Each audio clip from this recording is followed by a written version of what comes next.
Assalamualaikum warahmatullahi wabarakatuh.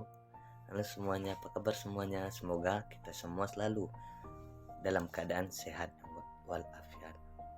Baiklah, hari ini kita akan mempelajari tentang rukun iman. Apa itu rukun iman? Sebelum kita memasuki rukun iman, kita harus belajar dulu apa itu rukun.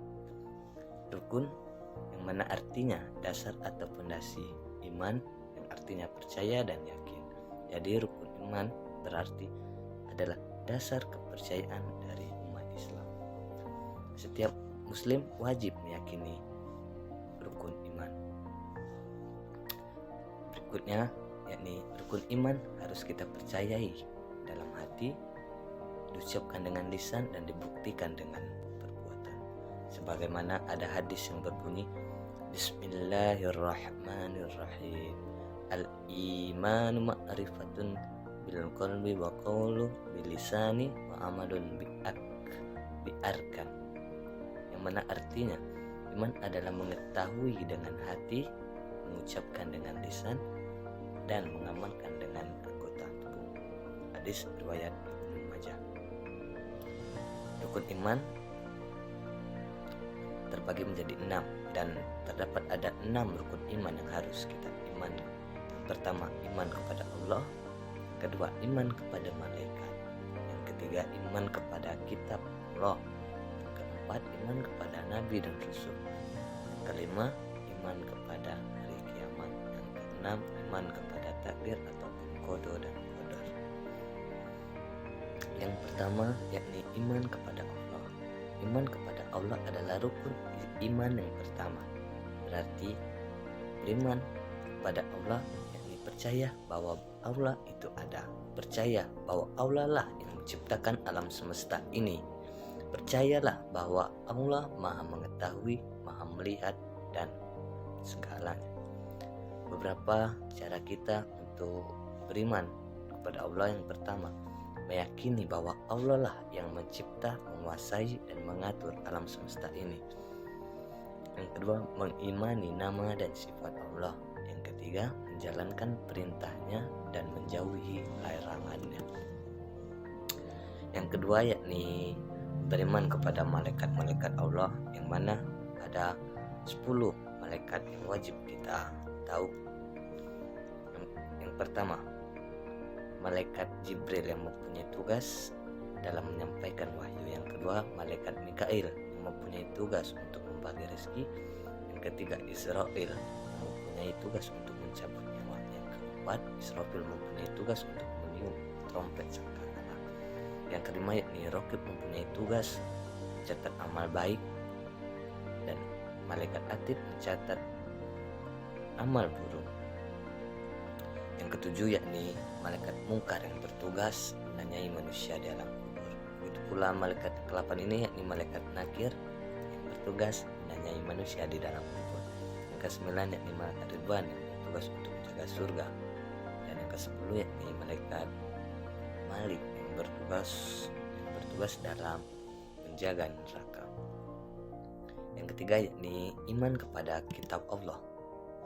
Allah menurunkan kitab-kitab kepada nabi dan rasul sebagai petunjuk kita manusia di dunia ini. Kitab yang diturunkan oleh Allah ada 4, yaitu yang pertama Taurat yang diturunkan kepada Nabi Musa alaihissalam. Yang kedua yaitu Zabur yang diturunkan kepada Nabi Daud alaihissalam. Yang ketiga yaitu Injil yakni diturunkan kepada Nabi Isa alaihissalam. Yang keempat yakni Al-Quran yang diturunkan kepada Nabi Muhammad SAW.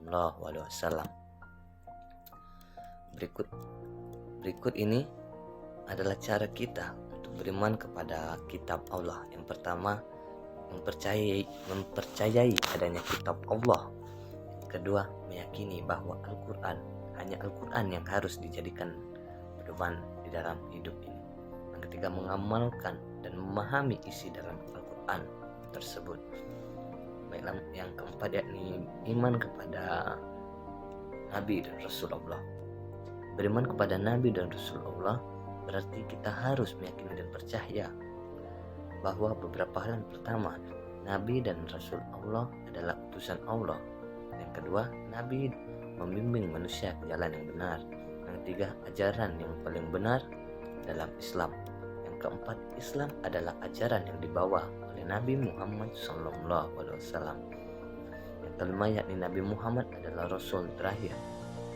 Yang keenam, yakni tidak ada Rasul setelah Nabi Muhammad SAW. Yang ketujuh, yakni jumlah Nabi dan Rasul yang wajib kita ketahui ada 25 orang. Baiklah, yang berikutnya yakni rukun iman yang kelima, yakni iman kepada hari kiamat. Kita harus meyakini bahwa hari kiamat pasti terjadi. Hanya Allah lah yang mengetahui kapan terjadinya hari kiamat. Hari kiamat adalah berakhirnya semua kehidupan, semua makhluk mati. Hanya Allah lah yang hidup. Kita juga harus meyakini bahwa semua amal perbuatan kita di dunia akan dipertanggungjawabkan di hari kiamat nanti. Kita langsung saja ke rukun iman yang keenam, yakni beriman kepada takdir ataupun kepada qada dan qadar. Nah, takdir berarti ketentuan Allah. Kita harus meyakini dengan sepenuh hati adanya ketentuan dari Allah yang berlaku bagi seluruh makhluk hidup. Yang pertama, qada adalah ketentuan Allah tentang makhluknya sebelum dilahirkan di dunia hingga meninggal.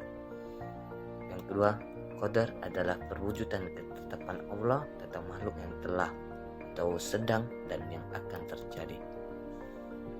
Cara kita beriman terhadap qada dan qadar ini yakni seperti kita selalu berusaha dan berdoa kepada Allah Subhanahu wa taala atas apa tujuan yang ingin kita capai, dan agar kita memiliki rasa ikhlas atas apa yang tidak tercapai dan apa yang telah kita hadapi, dan tidak terus dan selalu berusaha dan berdoa kepada Allah Subhanahu wa taala.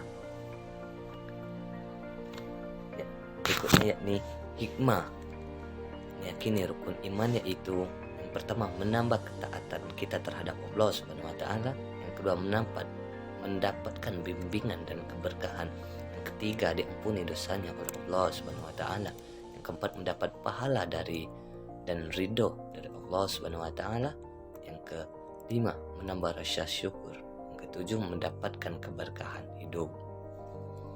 Baiklah teman-teman, kita hari ini telah mempelajari tentang rukun iman, dan jangan lupa pula kita belajar di rumah dan tetap semangat.